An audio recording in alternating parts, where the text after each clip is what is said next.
नमस्कार, ये आकाशवाणी शिमला है। अब आप प्रभा शर्मा से प्रादेशिक समाचार सुनिए। प्रदेश सरकार ने 14वें वित्त आयोग के तहत विभिन्न परियोजनाओं को पूरा करने की समय अवधि 31 मार्च 2021 तक बढ़ा दी है। मुख्यमंत्री जयराम ठाकुर ने किन्नौर, लाहौल स्पीति और चंबा जिले के पांगी, भरमौर व किलाड़ क्षेत्र के पंचायती राज प्रतिनिधियों के साथ आज शिमला से वीडियो कॉन्फ्रेंसिंग के माध्यम से बातचीत के दौरान ये जानकारी दी।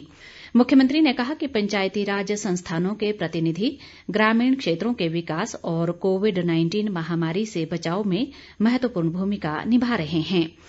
जयराम ठाकुर ने संकट के इस दौर में 20 लाख करोड़ रुपए के आर्थिक सुधार पैकेज के लिए केंद्र सरकार का आभार जताते हुए कहा कि इससे प्रदेश को भी काफी लाभ मिलेगा। मुख्यमंत्री ने कहा कि प्रदेश में कर्फ्यू में कुछ ढील प्रदान की गई है ताकि आर्थिक गतिविधियों को चरणबद्ध ढंग से शुरू किया जा सके।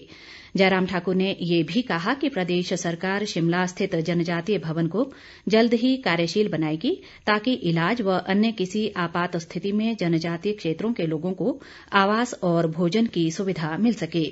इस अवसर पर कृषि व जनजातीय विकास मंत्री रामलाल मारकंडा और ग्रामीण विकास मंत्री वीरेंद्र कंवर ने भी अपने विचार व्यक्त किए।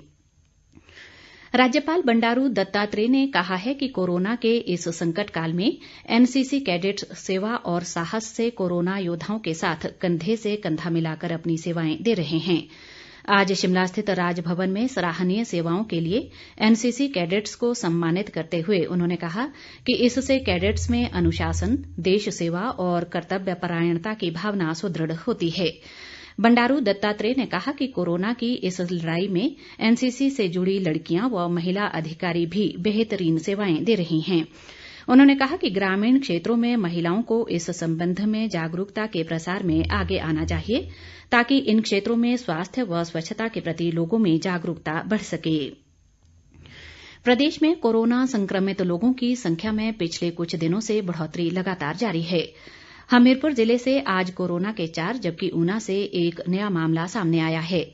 राज्य में अब तक कोरोना संक्रमण की कुल संख्या 233 तक पहुंच गई है, जिनमें से 63 व्यक्ति स्वस्थ होकर घर लौट चुके हैं, जबकि 161 का प्रदेश के विभिन्न अस्पतालों में उपचार किया जा रहा है। स्वास्थ्य विभाग के अनुसार आज 937 लोगों के सैंपल कोरोना जांच के लिए भेजे गए, जिनमें से 414 की रिपोर्ट नेगेटिव आई है और 523 लोगों की रिपोर्ट आना अभी बाकी है। विभाग के अनुसार प्रदेश में अब तक कुल 29,279 लोगों के सैंपल कोरोना जांच के लिए भेजे गए, जिनमें से 28,523 की रिपोर्ट नेगेटिव पाई गई है। शिक्षा मंत्री सुरेश भारद्वाज ने कहा है कि लोगों ने प्रधानमंत्री और मुख्यमंत्री के आदेशों का अनुसरण करते हुए लॉकडाउन नियमों का पालन किया है। आज शिमला में वार्ड नंबर 5 के भाजपा पन्ना प्रमुखों के साथ वीडियो कॉन्फ्रेंसिंग से बातचीत में उन्होंने कहा कि इसी के चलते अन्य देशों के मुकाबले देश व प्रदेश में कोरोना संक्रमण व इसकी मृत्यु दर में कमी हुई है। उन्होंने कहा कि अर्थव्यवस्था को सुचारू करने के लिए प्रधानमंत्री द्वारा जो आर्थिक पैकेज दिया गया है, उससे अर्थव्यवस्था को मजबूती मिलेगी।